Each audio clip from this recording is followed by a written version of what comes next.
Nesse episódio, a gente vai falar um pouquinho sobre o protocolo de seleção e de manejo que eu venho escolhendo.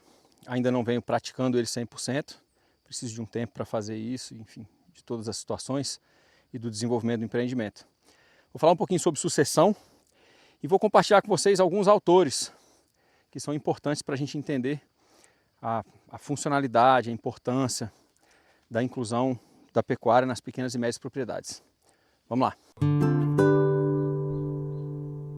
Bom, aqui a gente está deixando essa área aqui de baixo e aqui a gente começa a compartilhar alguns autores. Também foi aluno do Alan Savory, o Ian Mitchell Innes, um sul-africano, e ele fala muito sobre a importância da gente ter altíssimas densidades na questão do manejo do solo. Ele traz algumas informações que eu não consegui confirmar todas. Uma delas é de que as grandes manadas ou os grandes rebanhos, eles emitem uma frequência eletromagnética e que isso de alguma maneira desperta o banco de sementes do solo, reativa o solo e tal. O Ian Mitchell Innes também estudou um pouco da questão de outra autora, que é a Elaine Ingham, que ela trabalha com Soil Food Web, a questão do solo. Enquanto eu falo com vocês, eu vou dar uma volta aqui para vocês entenderem aqui, ó. Estou pegando essa área toda aqui, passando lá atrás daquela araucária e vindo aqui. Abri para elas, calculei aqui uns 3 dias nessa área, mas tem um charco lá embaixo, né? Aqui era uma área de 1 dia e meio, acabaram ficando 3, é o limite hoje, eu estou passando.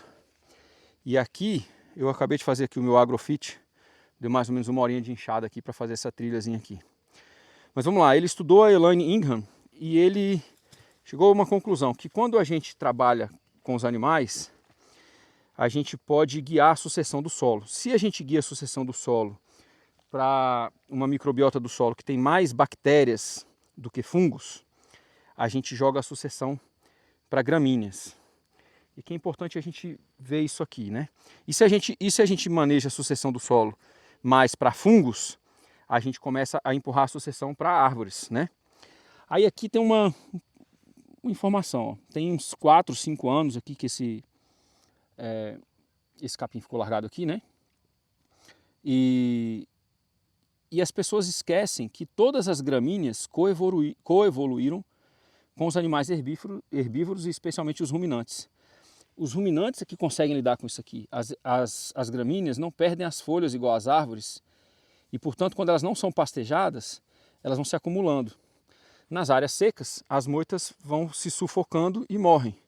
Nas áreas úmidas, a gente não desertifica, mas a gente estagna a sucessão. Então, o que isso tem a ver com o Ian Mitchell Innes? Quando a gente faz um tempo de recuperação muito longo e a gente tem muita palhada nas gramíneas, essa palhada vai ser empurrada para o chão junto com o estrume, com o xixi, com o pisoteio, e ela vai colocar a palhada no chão, vai acrescentar carbono no solo.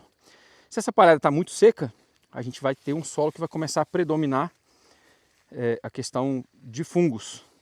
Então não é que a gente não quer fungos, mas a gente quer uma combinação de fungos e bactérias e a gente quer manter a sucessão para o capim. Claro, no caso eu estou falando aqui de áreas que a gente queira manter aberto para os animais. A gente pode usar os animais para melhorar o solo, aumentar a proporção de bactérias e fungos, aumentar para fungos. Não sei se vocês conseguem escutar, mas bem encharcado, ó. Tá vendo? Tudo água. Essa área aqui vai ser complicada para elas. Enfim, aí a gente pode usar os animais, botar bastante matéria seca para o chão, e aí com isso a gente consegue, olha aqui, ó, propriedade antiga, eu estava aqui limpando, o perigo dos acidentes, né? Com motosserra, com roçadeira, com enxada. Um arame abandonado aqui no meio desse mato aqui, impossível de ver, né? Eu meti a enxada nele, ó. Então aqui devia ter uma cerca aqui para separar o potreiro. Bom, a gente pode usar os animais então para essa questão de empurrar a sucessão para ter mais fungos do que bactéria e com isso a gente conseguir guiar uma sucessão florestal.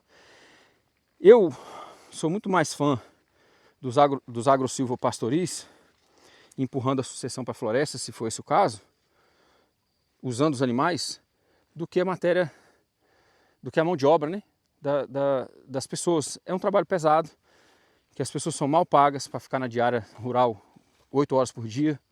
Então a gente precisa ter mais donos, mais proprietários, mais empresários dispostos a botar um pouco a mão na massa, pelo menos parte do dia, para entender o que as pessoas passam do outro lado, sabe?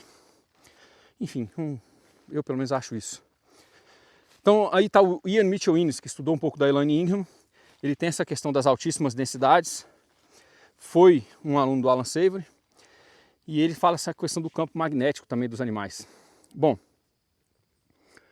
ao longo desse episódio eu vou compartilhando mais com vocês. Eu vou desligar aqueles carretéis, vou passar um fio aqui, ó, e vou fazer esse caminho que eu fiz com vocês e vou dar essa área aqui para elas.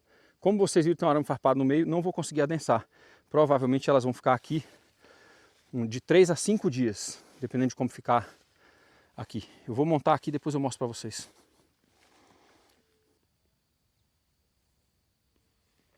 Baixei aqui, já passei lá, com um fio só, dei a volta, a cerca está desligada, né? Vou entrar aqui, aí vocês vão, eu coloco pressão ali atrás e elas já passam para cá. Como elas estão com fome, hoje vai ser bem de boas. Ó, já foi.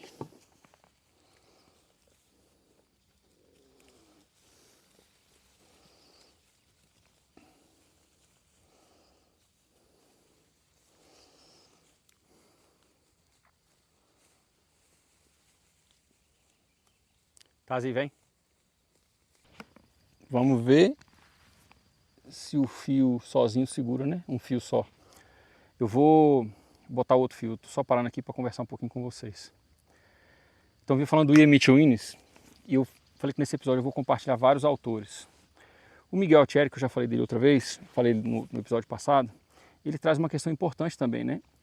A integração animal para pequenas e médias propriedades, ela traz a possibilidade de usar 20 vezes menos combustíveis fósseis. Agora vamos desempacotar um pouquinho o que isso significa. Isso significa que pessoas com menos condição conseguem economizar e se viabilizar usando animais.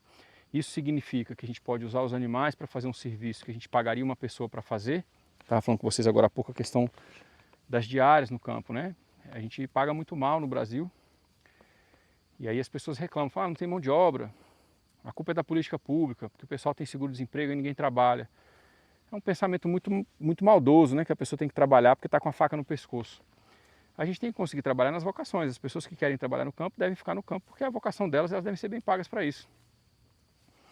Faça do teu alimento a tua medicina, né? Se a gente levasse a sério a questão da agricultura como prevenção de saúde, uma questão sanitária, a gente não teria esse tipo de pensamento imbecil. Mas, seguindo aqui no desempacotando, o 20 vezes menos combustíveis fósseis, isso quer dizer também que o nosso custo de vida no campo, o custo da nossa produção, não está diretamente atrelado com a variação dos combustíveis fósseis. E aí eu vou fazer uma ponte do Miguel Altieri com o Johann Zitzmann. O Zitzmann, que preconiza o manejo ultradenso, ele fala muito disso, que a gente precisa ter um controle muito grande, um domínio muito completo dos nossos custos de produção.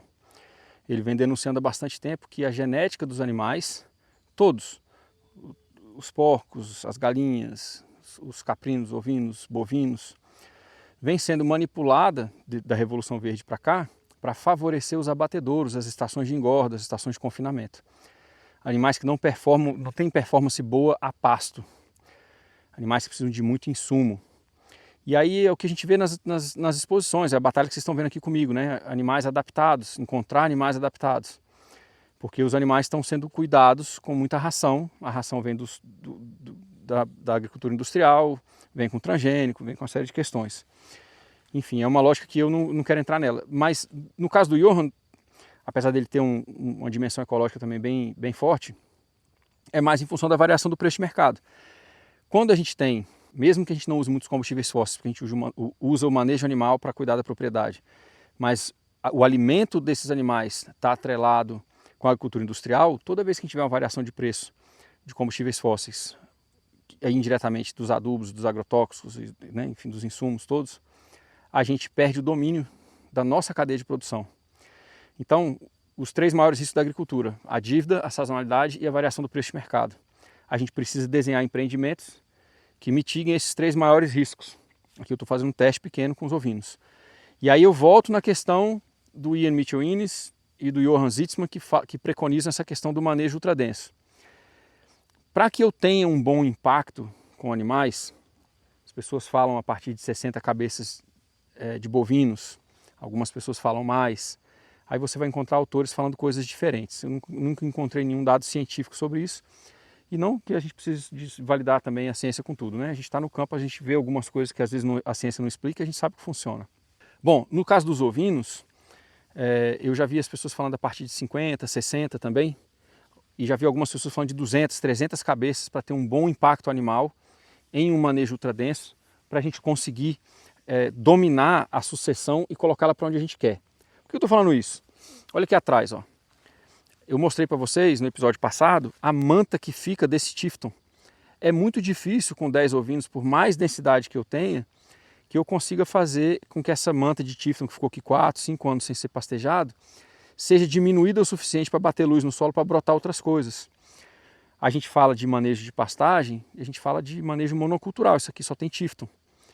Em outros lugares vai ter, sei lá, um guarandu ou um tamane, vai ter, sei lá, o mombaça, mas as pessoas têm essa mania de plantar monocultura de capim. Só que os ruminantes se desenvolveram em milhares de anos em savanas e pradarias, com muita diversidade no seu alimento. Aqui eu trago outro autor, o Fred Provenza. Ele tem um livro que chama Nutrição, né? Nourishment. Esse livro ele fala que os animais sabem escolher o que eles vão comer. Ó, todas as ovelhas estão comendo grama. Tem uma ali que está comendo um arbusto. Ó. Não sei se vocês vão conseguir ver, ela estava ali. Ó. Enfim, havendo diversidade, o animal consegue escolher, ele consegue balancear a dieta dele, consegue, inclusive ele consegue se medicar. Então, o desafio. O Johann Sitzmann fala que a gente precisa de uma taxa de lotação alta para a gente ter a viabilidade no campo. O Ian Mitchell-Innes fala que a gente precisa de taxas de lotação muito altas para que a gente tenha um bom impacto animal e consiga guiar a sucessão. Agora olha o desafio. Aqui embaixo, talvez eu tenha ali mais uns 10 dias, naquela área que ficou lá atrás, ó, tá atrás do capim ali, talvez eu tenha ali uns 3 a 5 dias.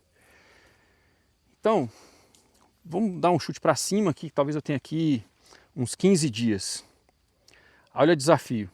Eu estou rodando só 10, eu fiz um teste seguro, contando que a propriedade tem 2 hectares abertos e eu fiz o mínimo dos ovinos para 1 hectare. Só que a situação do ano, a gente pegou assim, essa chuvarada doida aqui no Rio Grande do Sul, e agora eu vou passar com elas aqui e a gente está entrando para o meio do inverno, daqui a pouco está chegando o solstício de inverno. As coisas não vão crescer. Então, por mais que eu já tenha o tempo para entrar para o outro lado da propriedade e rodar elas onde elas chegaram, já tem 45 dias, talvez eu não tenha forragem crescida de novo, depois que eu passar com elas lá em cima, para rodar aqui embaixo por conta do inverno. Então, tem uma limitação em função do tamanho. As pessoas que estudam o gerenciamento holístico e praticam, elas usam essa dificuldade a favor delas. Elas eliminam os animais na época do ano que elas não têm a biocapacidade para manter os animais, e elas fazem o descarte para venda para carne, né? A gente não deve fazer descarte de animais que a gente não gosta da genética para outras pessoas, não é honesto. O descarte deve ser para carne. Bom, essas pessoas fazem isso. Fora do Brasil é descentralizado, é mais descentralizada a questão dos abatedouros. Aqui no Brasil, para pequena escala, pior ainda. Mas mesmo até a grande escala, a gente tem 2 grandes empresas, que eu não vou citar o nome, que elas têm um cartel, é uma máfia dos abatedouros. Então, o produtor, desde a pequena até a grande escala, fica preso com a impossibilidade de conseguir um bom preço ou uma boa venda direta. Então, no meu caso aqui, nesse sítio, talvez eu tenha um pouco de dificuldade de aumentar o número de animais nessa estação do inverno. Então, está sendo bom fazer um teste agora. Para o ano que vem, eu já sei quantos animais eu dou conta, quantos dias eu tenho, como que a recuperação do pasto se dá no inverno. Então eu preciso dessas informações para saber qual que é a minha taxa de lotação da propriedade. E aí eu preciso aí voltando no Johann Sitzmann, eu preciso da maior taxa de lotação possível para conseguir as maiores densidades possíveis e o maior tempo possível de descanso. E aí eu quero entrar num outro assunto, que é a questão de todos esses estudiosos que estudaram com Alan Savory e entenderam que a gente tem animais de menos. A gente não tem animais de mais, a gente tem animais de menos, mal manejados. Eu estava conversando com vocês sobre o pessoal que aprendeu com Savory e a questão da gente ter animais de menos e não de mais. Naquela área ali, ó, eu baixei uns arbustos, elas estão comendo as folhas dos arbustos. Mas elas limpam em volta para mim, para eu poder limpar. Então hoje eu fiz ali uns 40 minutos de agrofite ali com o facão. E elas estão agora, além do capim, aproveitando as arbustivas. As ovelhas, elas preferem as arbustivas. Por isso que a gente precisa diversificar os pastos, né? Mas vamos voltar aqui ao insight do Savory. Ele teve 4 insights. A natureza opera em todos os padrões. Tem uma escala de friabilidade. Essa escala de friabilidade é o que eu estava explicando para vocês. Nos lugares semiáridos, o descanso não recupera as áreas. E a gente precisa do impacto animal e de longas temporadas de descanso. Aí, o terceiro insight é a conexão presa-predador. Os animais se comportam em uma conexão com predadores e os ecossistemas saudáveis têm predadores. No caso, quando a gente não tem, a gente usa a cerca elétrica para imitar isso, para fazer eles moverem em bandos adensados e em constante movimento, né? O movimento migratório tem um pouco a ver com a presa-predador e tem um pouco a ver com o fato de que o animal não gosta de comer aonde ele defecou e urinou. Então está sempre em constante movimento. E por último, não é o número de animais que degrada uma área, é o tempo. É o tempo que a gente deixa os animais numa área e o tempo que a gente deixa a área descansar, ou a falta de tempo de descanso na área. Então, esses autores, eu vou virar aqui para vocês ficarem vendo as ovelhas, que o Tassi está me perturbando. Esses autores e consultores, no caso do Ian Mitchell Innes, o Johan Zitzmann fez um livro, escreveu um livro, outras pessoas têm usado a noção do gerenciamento holístico para a produção científica, artigos científicos, outros livros, o Savory escreveu. Então o que a gente tem? A gente precisa de números maiores de animais e no caso das pequenas e médias propriedades, a gente esbarra naquele fator da biocapacidade. Em alguns momentos, talvez no inverno, na seca, a gente não tenha forragem o suficiente para esses animais. Então a gente precisava pulsar junto com a natureza. A natureza, quando você tem uma abundância de ruminantes e tem uma estação seca, os felinos, os predadores vão ter uma abundância de comida. Então no nosso caso a gente poderia fazer a colheita dessa comida. Mas a gente precisa descentralizar as cadeias de produção, a gente precisa ter abatedores na pequena escala, abatedores municipais, cooperativas de abatedouro, e a gente precisa furar o cartel das empresas que vêm dominando isso no Brasil. Se a gente fura isso, a gente consegue pulsar junto com a natureza. Na época que a gente tem um excedente, a gente consegue, enfim, transformar isso em produto e venda direta. E com isso a gente consegue ir aumentando a biocapacidade da propriedade a cada ciclo. O que as pessoas não entendem, vocês vão ver, ele tem um monte de palhada ali. Ó. Aqui tinha uns 4, 5 anos sem manejo. Aquela moita lá, ó, tem um monte de arbustivo embaixo e o tifton crescendo por cima. O tifton está trazendo para baixo, mas fica essa palhada seca assim, ó, porque a gramínea ela coevoluiu com o herbívoro. Então a gente também não precisa de menos gente comendo carne. A gente precisa de mais gente comendo carne, mas a carne produzida da maneira correta. Uma carne produzida de maneira a colocar mais matéria orgânica no chão, como vocês veem ali empurrando a palhada para o chão, igual eu mostrei. Elas trazendo a biodiversidade de volta para as pastagens por causa das densidades animais. A gente deixando o tempo da sucessão das plantas por causa do descanso. A gente fazendo uma seleção genética de animais que combina com essa produção exclusivamente a pasto e sal mineral, que a gente precisa de menos combustível fóssil, precisa de menos insumo, de menos, aliás, zero grão a gente precisa, né? É uma mudança paradigmática. A gente não tem um problema de produção também. A gente produz mais alimento do que a gente consegue distribuir. A gente tem um problema de paradigma de produção. A gente está produzindo de forma industrial, a gente está ultraprocessando os alimentos, guardando commodities, fazendo alimentos ultraprocessados, usando os ultraprocessados. Ó, vai tomar um pouquinho de água e naquela água ali tem 5% de sulfato de cobre. E aí com isso a gente vai resolvendo a deficiência de cobre, né? Aquele esquema da Pat Coleby que eu compartilhei com vocês no episódio passado. no sal mineral que está ali do lado, eu coloquei, tem um sal mineral da agropecuária, que é tudo junto, mas eu coloquei a parte numa vasilha ali dentro também o bicarbonato de sódio, porque às vezes quando elas passam de um passo para o outro tem muita coisa verde, elas estão ficando um pouco estufadas. E aí elas mesmo vão ali no bicarbonato de sódio, dão uma lambida ali, olha lá, ó. E elas mesmo vão se regulando, ó. Essa aí tá bem magrinha, né? É a mais magra de todas. Ela, paradoxalmente, não ficou doente com todas essas chuvas. Olha lá. A aguinha com sulfato de cobre, maravilha. Então, esses autores, eu falei um pouquinho do Johann Zietsman, falei do Ian Mitchell Innes, que não é um autor, mas é um consultor, do Alan Savory, falei um pouco do Miguel Thierry, trouxe um pouquinho essa coisa da Pat Coleb também no episódio passado, mas eu queria falar desse pessoal que tem aprendido com o Savory, né? Eles têm criado sistemas muito mais diversificados, têm conseguido abordar a complexidade não só da produção, mas também das famílias, da cultura da família, do bem viver da família, da viabilidade econômica da família, né? Tem um cuidado com a construção da capacidade financeira familiar enquanto no campo. Eu trabalho com isso, né? Eu tenho o curso de Gestão de Impacto Positivo, eu faço essa alfabetização ecológica pelos processos ecossistêmicos, eu ensino as pessoas essa adequação dos animais com a sucessão ecológica da propriedade. Tem todo um processo de alfabetização ecológica e aí a gente entra num processo que é esse processo de construção de um contexto para a tomada de decisão.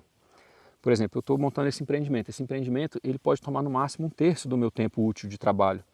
Eu tenho as minhas consultorias, os meus cursos, estou ainda na busca de desenvolver o sítio, talvez tenha que vender e comprar outro, que a sociedade deu errado, façam contratos bem feitos para se defender, importante.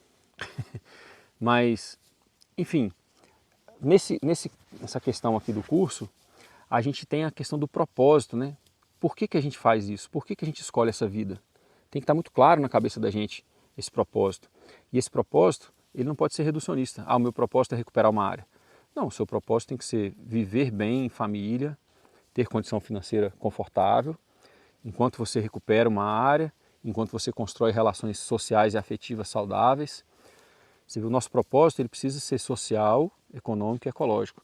Se o nosso propósito for reducionista, a gente tiver um propósito com complexo de herói e de heroína no ecológico, a gente vai conseguir restaurar as áreas, mas a gente vai viver quebrado, vai viver em falência afetiva, problemas familiares.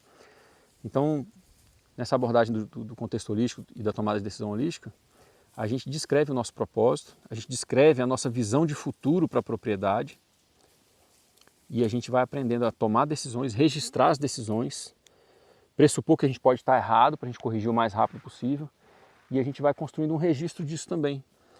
A gente vai estabelecendo métricas e indicadores para mostrar se a gente está certo, se a gente está errado, para a gente corrigir o curso o mais rápido possível e a gente constrói uma vida mais integral.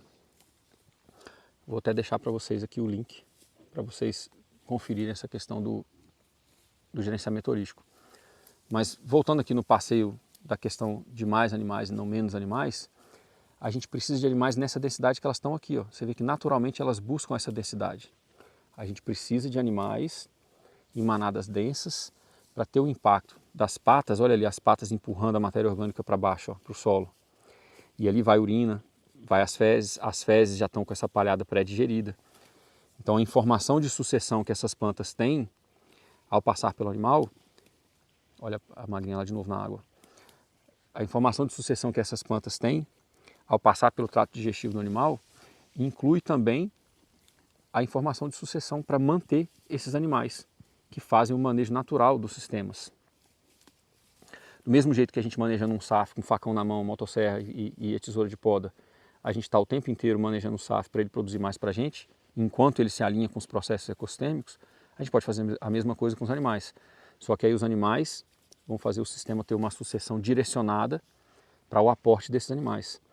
No caso dos ovinos, é muito bom o silvopastoril. Combina os elementos arbóreos e arbustivos com a questão das pastagens, né? Pastagens diversificadas. E aí a gente consegue com isso ter empreendimentos sobrepostos uns aos outros, O silvopastoril pode ter mais de um extrato florestal, então tem mais de um empreendimento. A pastagem embaixo pode ter, além dos ovinos, pode ter, por exemplo, na sequência dos ovinos pode ter as galinhas. Então a gente pode ter 2 empreendimentos aí. E aí com isso a gente consegue multiplicar a área da propriedade. Mas é importante que todos esses empreendimentos venham para fazer a gente conseguir completar, a gente realizar o nosso propósito. Venham um propósito de novo, que tem um propósito social, um propósito ecológico, um propósito econômico. Venham para a gente conseguir construir a nossa visão de futuro, da propriedade, da saúde dos animais. E aí, dentro disso, dentro dessa visão, dentro desse modelo de gestão, a gente consegue usar os animais para guiar uma sucessão que aporta os animais, aporta também os sistemas florestais ou de savana, combinando com a nossa economia, com a nossa qualidade de vida, com a situação que a gente quer viver. Olha que maravilha, bucho cheio, pastou bastante, agora vai ruminar um pouquinho aqui, ó. E tem uma desgarrada lá, ó. Esse lugar, por falar em sucessão, eu não consegui fazer a subdivisão dele, né? Pela questão que vocês estão vendo ali do mato alto. Hoje eu entrei aqui, fiz 40 minutos baixando os arbustos para elas, que os arbustos que vocês estão vendo, nós estavam comendo ali, ó. Para a gente deixar esse pasto melhor para a próxima rotação, né? Então, olha a informação de sucessão. O Tifton subiu nas arbustivas e estava trazendo para baixo. Eventualmente isso ia cair aqui. Mas temos aqui 20, 30 centímetros ou mais de palhada com o Tifton, mas ele vai demorar muito para decompor, porque ele não tem o animal que desenvolveu com ele em simbiose. A outra está curiosa com minhas coisas lá. Então eu acelerei aqui, ó. Aqui eu acelerei, botei para baixo, elas comeram. A informação de sucessão dessa planta está no trato digestivo delas, elas vão adubar isso aqui tudo para mim, vão empurrar essa palhada para o chão e a gente vai construindo solo. O solo vai ficando cada vez mais profundo com a atividade delas. Naquela outra região que eu estava gravando ontem para vocês, aquele tanto de graveto ali, ó, foi eu que estava limpando a área aqui do balanço, né? Vocês lembram que a área de lazer aqui que eu falei que a gente está recuperando. Nessa área ali, a gente não vai, no caso a gente não quer, mas a gente poderia empurrar uma sucessão com os animais, da mesma maneira que eu falei aqui, ou a gente pode empurrar uma sucessão para o pasto. E aí aquele trabalho do Ian Mitchell Innes. Se a gente usa altíssimas densidades e a gente espera mais tempo e tem mais palhada no capim, essa palhada vai para o chão e aí a gente está jogando a sucessão para o lado dos fungos, mais fungo do que bactéria. Vai ficar mais fácil plantar árvores, mas a gente vai perder pasto. Ou se a gente não bota tanta, não espera tanto, não tem tanta palhada nas pastagens, os animais passam e as fezes, as urinas e tal conduzem a sucessão dos micro-organismos do solo para uma situação com mais bactérias. Nesse caso, a gente vai conduzindo para gramíneas perenes, que também têm função ecológica, também filtram água, também são estratificadas, também fazem a fixação de carbono. Tem vantagens. Os lugares mais férteis do mundo eram pradarias e savanas, não eram florestas. A floresta tem um solo raso. Então, conduzir a sucessão para gramínea não é ruim. Olha que interessante, gente, que eu acabei de achar aqui, ó. Acabou de voar aqui, ó. Vocês conseguem ver? Ó. Um besouro rola bosta. Acabou de pousar aqui.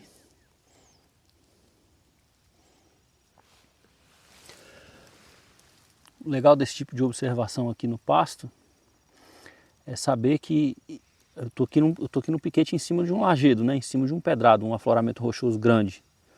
Solo muito raso, como eu mostrei para vocês. E esse besouro vai pegar todo o cocô dela, todas as placas de estrume e vai criar solo. Carbono no solo. Eu vinha falando, né? Aí a gente tem que lembrar as pessoas. Nós somos animais de clareira. Provavelmente as melhores combinações em termos de produtividade, viabilidade, em termos de recuperação das áreas, né? Com todos os processos ecossistêmicos, com função de paisagem, é uma junção de tudo, é um agro-silvopastoril. São corredores agroflorestais, do jeito que a gente conhece no Brasil, uma das melhores tecnologias que tem no mundo para subir florestas, mas ao mesmo tempo com os corredores entre um corredor florestal e outro, né? com as áreas, com as entrelinhas, com bastante espaçamento. e aí uma pastagem e uma diversidade, que a gente pode ter ovinos, pode ter aves, né, poedeiras ou de abate, pode ter porcos, enfim. Então lembrando as pessoas disso, que na medida do possível, o mais interessante são os agroecossistemas mais diversificados, que recuperam melhor a função de paisagem, todos os processos ecossistêmicos. Os agroecossistemas que são mais próximos possível do ecossistema original. Então, em grande parte da costa brasileira, a gente teria uma cobertura de vegetação mais arbórea, né? A costa brasileira quase toda um dia já foi coberta pela Mata Atlântica. Claro, nem sempre é possível, então a gente pode voltar ao agro-silvopastoril. E lembrando também, todas as áreas degradadas que a gente tem até aqui, todas as áreas que foram simplificadas demais em monocultura, seja em pasto, em lavoura, seja em pecuária, um tipo só de animal, todas essas áreas, pecuária extensiva, né? Todas essas áreas que foram muito degradadas até aqui, a gente tem a oportunidade de trabalhar com elas usando os animais. A gente vai aumentar muito a nossa eficiência se a gente trabalhar com os animais. E aí vem um lance interessante. A gente pode trabalhar com os animais durante um tempo e aí retomar o sistema para um tipo de cobertura mais florestal, ou mantendo o silvopastoril, como eu falei. Mas mesmo nas áreas que originalmente eram florestadas, a maneira mais viável em termos econômicos, mais rápida, mais eficiente em termos de recuperação dos processos ecossistêmicos, é com a integração animal. Aqui exemplificando um pouco do agro-silvopastoril para vocês. Não é um agro-silvopastoril aqui, mas é um lugar onde a gente tem a combinação da pastagem com a combinação de sombra e arbustivas, né? Veja que no caso das ovelhas, elas preferem. Ó. Essa área, como eu falei, eu não consegui adensar muito em função desses arbustos todos aqui que eu estou limpando. Hoje eu vou limpar mais um pouco aqui. Estou por fazer o agrofit aqui de novo. Mas ó, o score corporal delas melhor. As placas de estrume ela acabou de deixar aqui muito boas. A gente acabou de ver o rola bosta aqui de volta. Ó, sal mineral voltando aí pro solo aí, ó.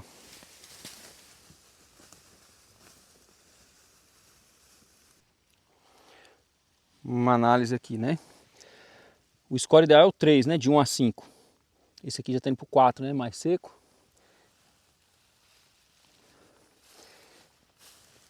Entre um 3 e um 4. E aqui, ó, o score 3, ó.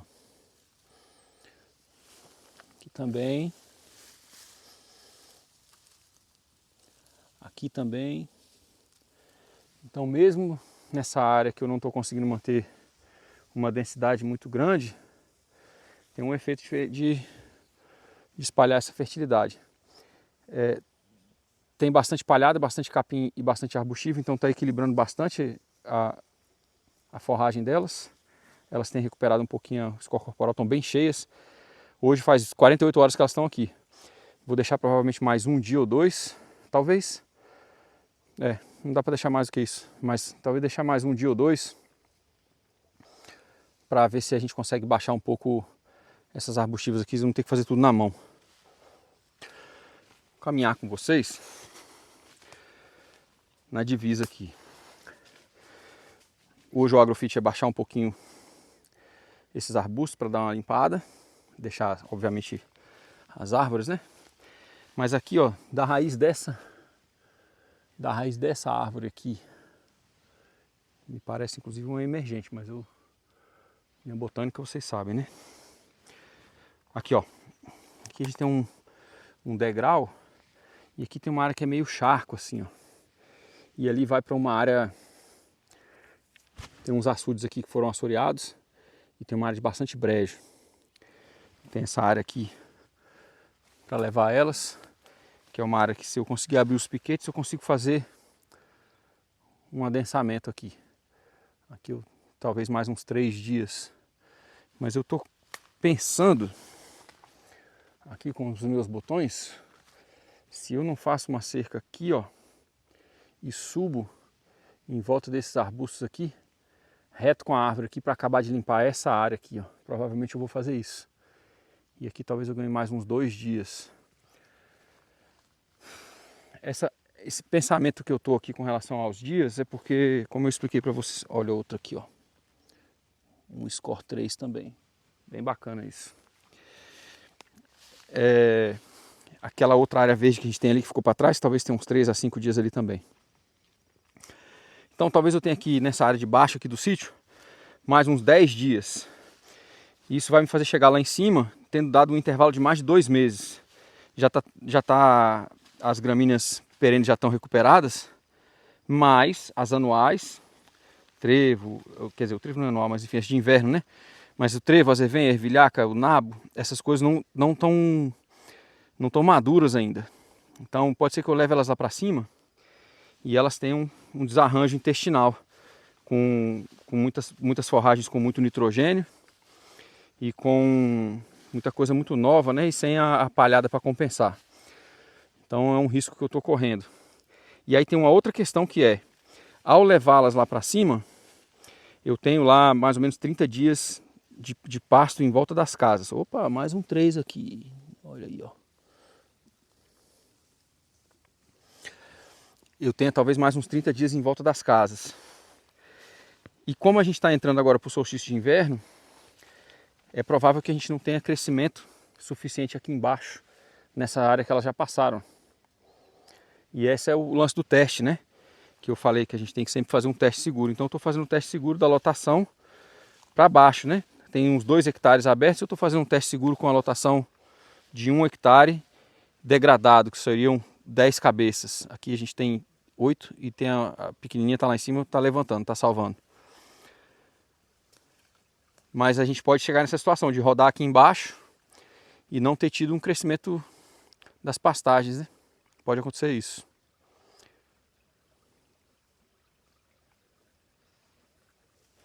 Olha que interessante a questão do movimento migratório. Os animais não gostam de comer onde eles já pisotearam.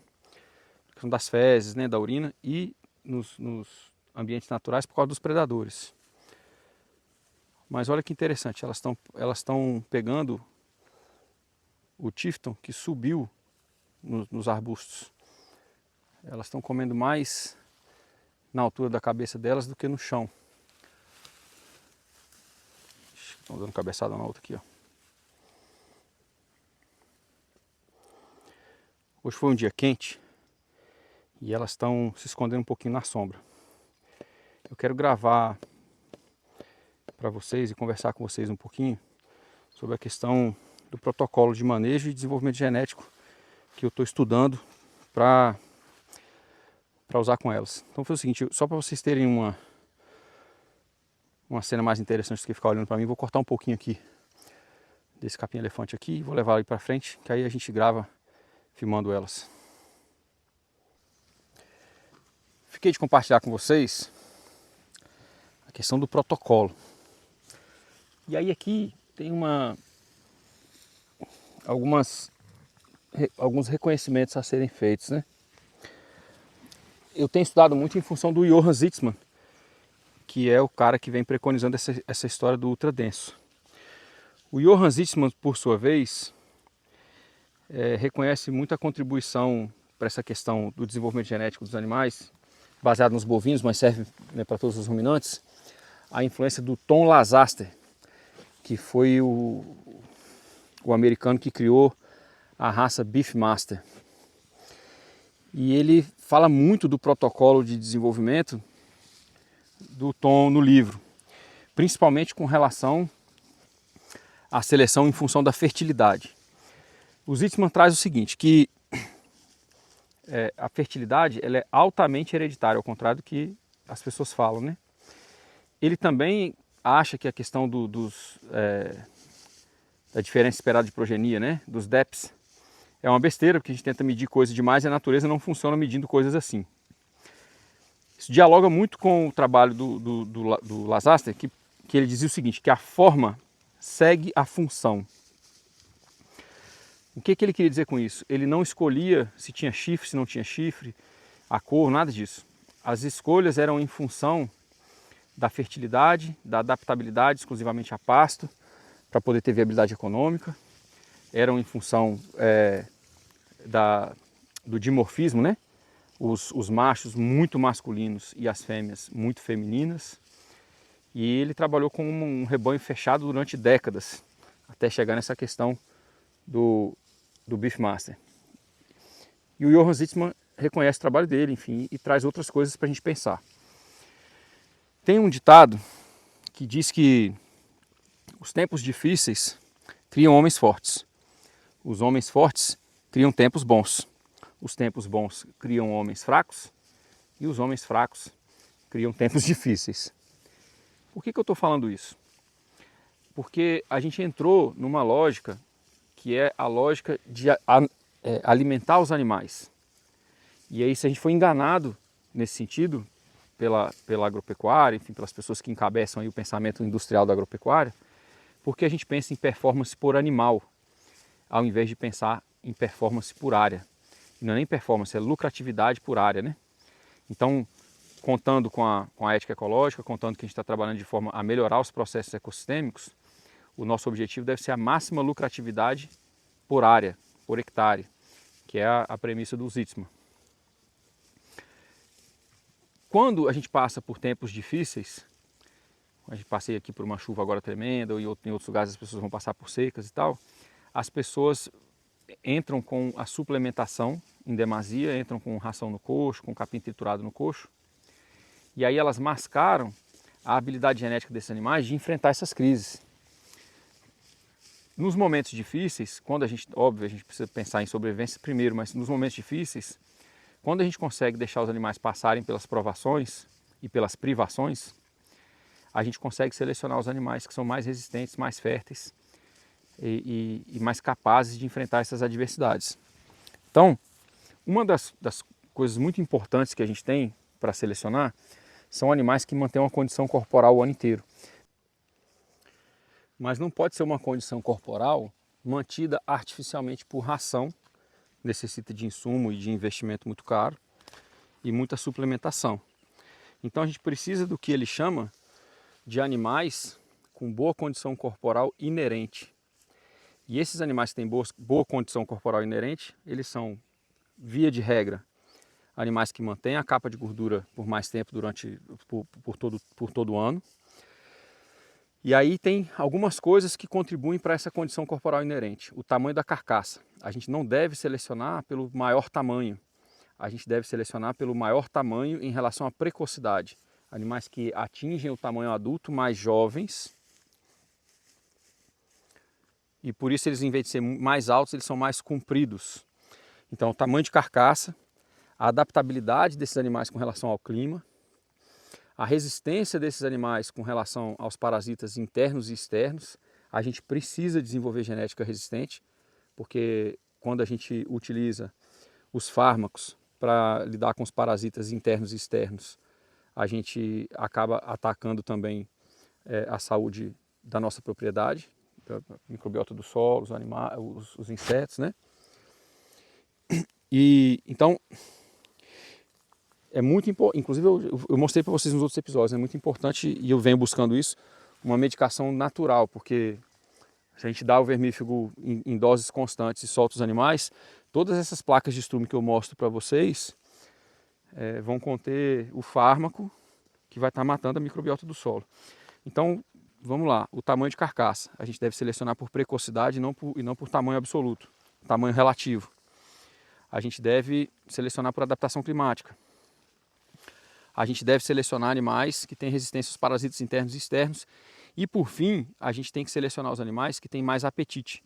Mesmo animais do mesmo tamanho, da mesma genética, às vezes da mesma família, da mesma linhagem, gêmeos inclusive, um vai ter um apetite mais voraz do que o outro. E a gente precisa selecionar esses que têm mais apetite. Então uma das coisas que a gente faz aqui na observação do pasto é isso. A gente está observando o score corporal pelo lado esquerdo. A gente está procurando a fossa paralombar ali, né? Tá vendo? Tá bem estufado. Mas não é só o preenchimento, não quer dizer que é a mesma condição corporal. Mas se a gente acompanha, elas estão sempre com preenchimento bom ao decorrer de uma estação, ao decorrer de todas as estações do ano. No final do ano elas vão ter também uma boa performance, né? A gente olha então a condição dos animais para ver a hora de mudar eles de pasto, como eu já falei. A gente olha a condição do pasto à frente, do piquete à frente, para saber se está na hora de entrar com esses animais, pela sucessão das gramíneas e arbustivas que estão ali. E aí outra coisa que a gente olha também é essa questão do apetite, se a água está limpa, se estão ruminando, ó, deitou ali para dar uma ruminada. Então é importante isso. Então vou entrar um pouquinho com vocês no que eu estou estudando de protocolo de manejo e de seleção genética, que obviamente eu já não vou conseguir fazer, né? Eu tinha combinado de comprar os animais e vir as 10 prenhas, e as 5 mais novas não vieram em condição de emprenhar. E aí não tinham nem idade, né? Mas isso também já é uma seleção de certa forma, vocês vão entender por quê. Eu faço sempre as anotações de campo, né? Então aqui eu tenho anotado algumas coisas do protocolo, que obviamente não foi o que eu anotei aqui agora, mas normalmente eu faço as anotações com os dias e tal. E aqui eu vou compartilhar com vocês o que eu venho estudando e buscando implementar. Junto com o Johan Zitzmann, tem um sueco que trabalha com uma abordagem que ele chama de desenvolvimento genético de rebanho para o gerenciamento holístico. Ele conhece a gestão holística, o pai dele trabalhava com desenvolvimento genético de animais, de ovinos e bovinos. E ele, enfim, tem várias similaridades com o Johan Zitzmann, inclusive o nome dele também é Johan. É o Johan Bjorn Kuland, ou Kulands, não sei se tem um S no final, agora não estou lembrando.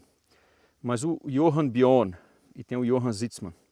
O Bjorn é o do protocolo, né, de reprodução de rebanho, de manada.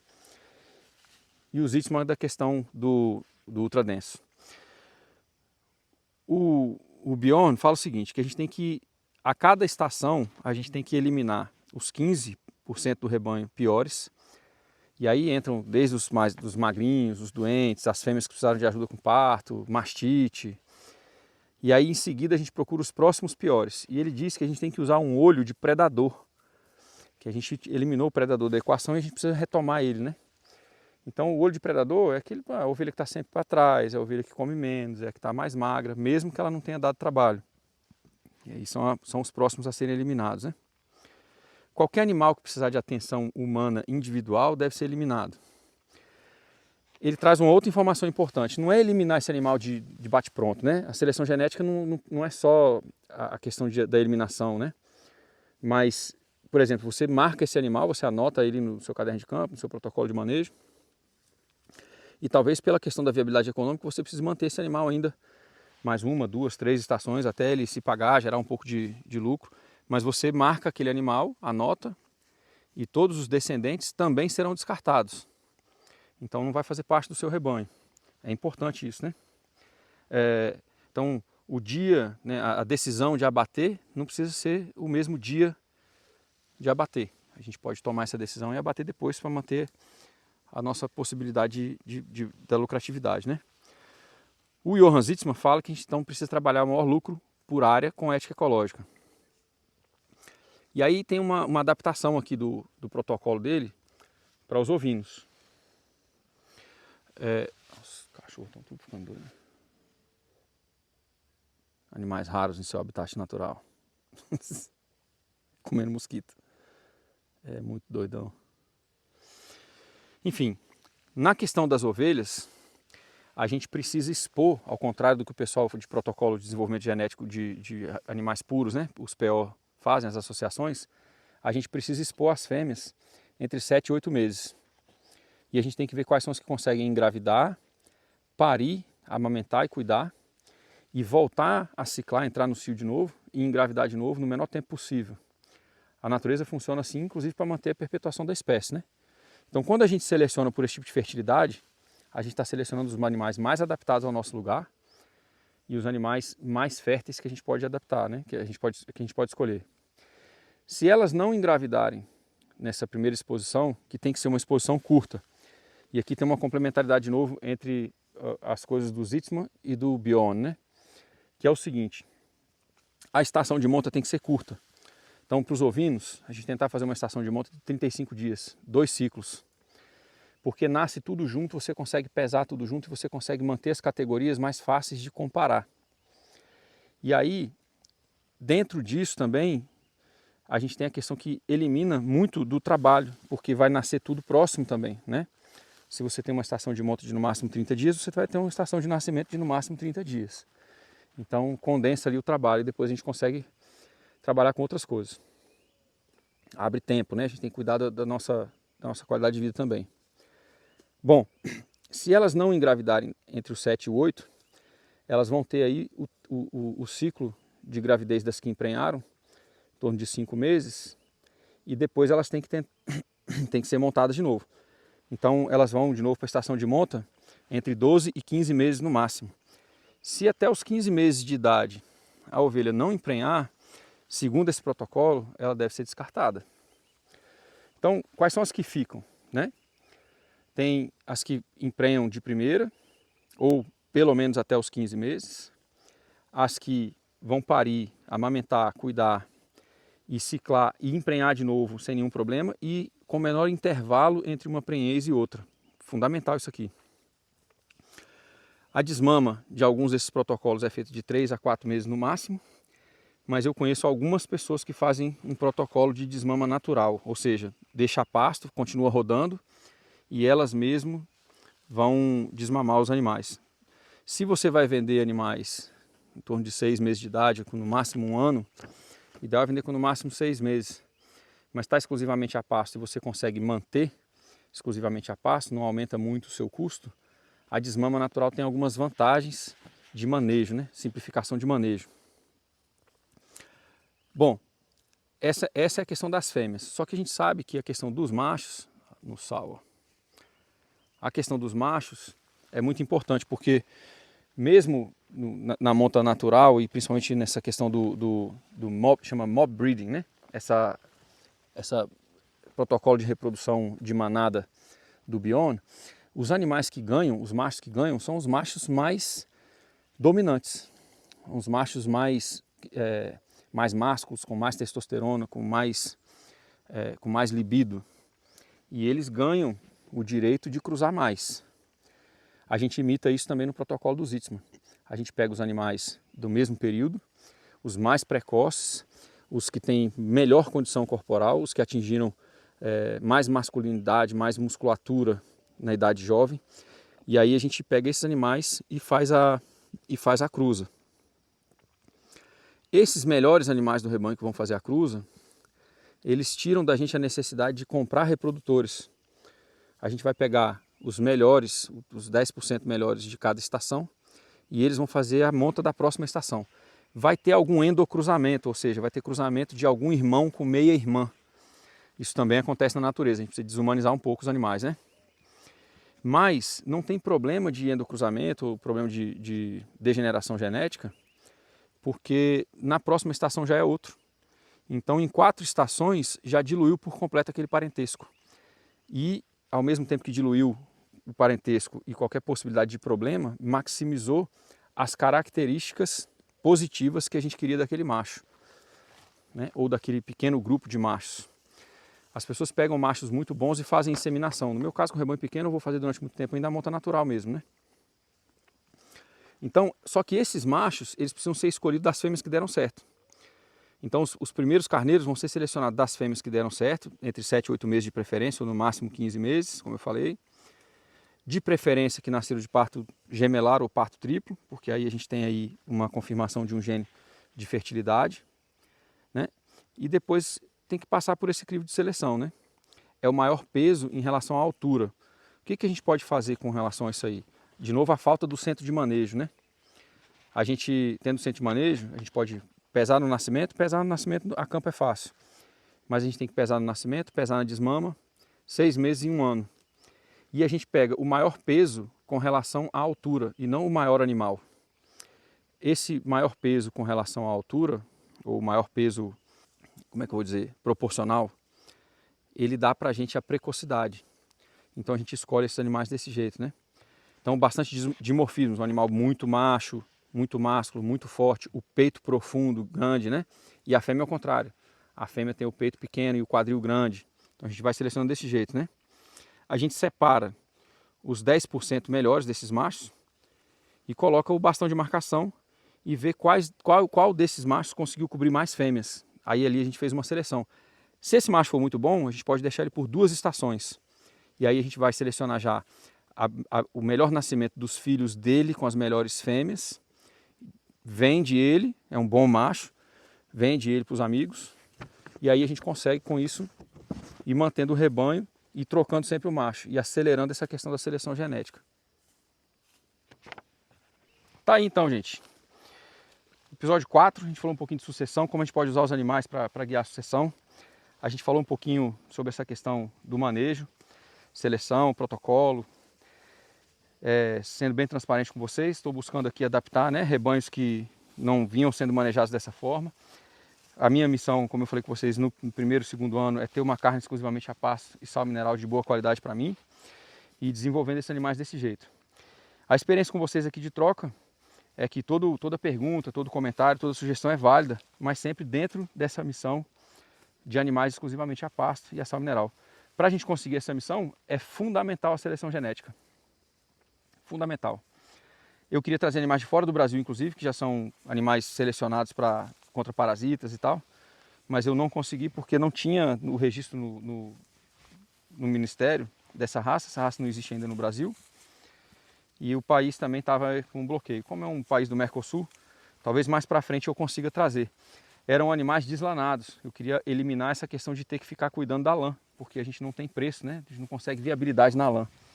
Então, se eu não conseguir isso, o próximo desafio é desenvolver esses animais aqui e talvez adaptar ou conseguir alguma maneira de utilizar essa lã, né? Que a gente precisa da tosquia, a tosquia custa, tem um custo aí para manter a tosquia. Bom, esse foi o 4º episódio, fundamental então essa questão da seleção. A gente desenvolveu o olhar, a observação do pasto, dos animais, da água, da saúde. Com a estiagem que deu aqui agora, eles melhoraram bastante a condição corporal. Para o final da semana que vem tem uma previsão de bastante chuva forte de novo. Um pouco preocupado com isso, mas elas parecem que estão melhores. Vou ter umas novidades aí para vocês no próximo episódio e respondo um pouquinho das dúvidas e comentários de vocês no próximo episódio. Tá bom? Tá aí para vocês, BBB das ovelhas. Vamos lá, abraço.